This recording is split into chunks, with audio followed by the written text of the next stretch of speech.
ក្រុមដែលបានឡើងទៅកាន់វគ្គបន្ទាប់នោះគឺបានដឹងទៅហើយបាទហើយបាទនេះគឺជាវីដេអូ highlight ពេញការប្រកួតចាប់ផ្ដើមតាំងពីបាទម៉ោង 6:30 នាទី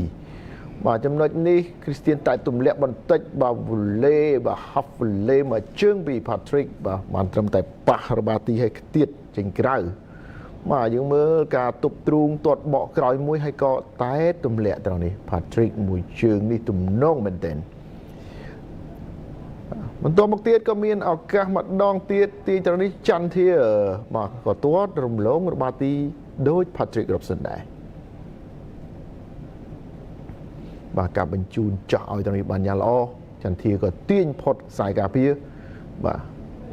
នេះបាទល្អណាស់តែជោគពីក្រោមបន្តិចបាទផ្ទុយទៅវិញនៅនាទីទី16បាទក៏មានការព្យាយាមបាទទាត់សម្ដៅទីតែផ្លាតសល់បាទទប់ហើយក៏ទាត់បញ្ចូលទីបានយ៉ាងល្អជាការនាំមុខរបស់ក្រុមភ្ញៀវមកលើព្រះខ័នរាជស្វាយរៀងបាទ1-0នៅនាទីទី16បាទការទាត់បុកប្រធានក្រុមស៊ឺវិសាលព្យាយាមទាត់សម្ដៅទីតែមិនចំទីយ៉ាងណាក៏ដោយការខ្ទាតមកនេះគឺបាទគេធ្វើ first touch បានល្អបាទបាល់ទី1គេទប់ស្អាតទើបមានឱកាសទាត់បញ្ចូលទី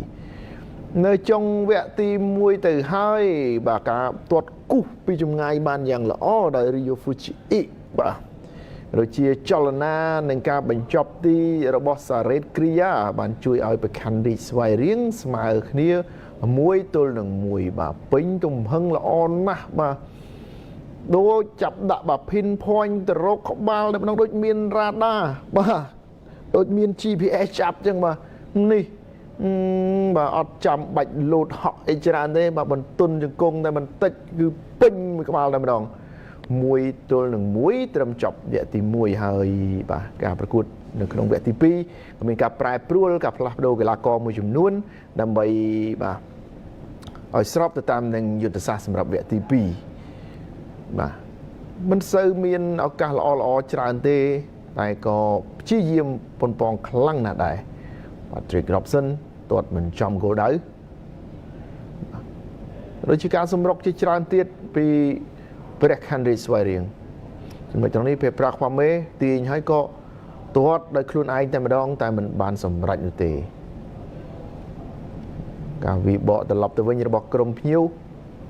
បាទតាមរយៈការទាត់បាទកាត់ពីមុខទីនៅត្រង់នេះ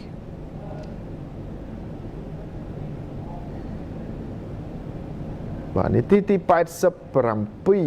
ក៏យើងឃើញមានការប៉ុនប៉ងពីចម្ងាយបាទក្រៅប្រអប់របស់ពេប្រាខ្វាមេ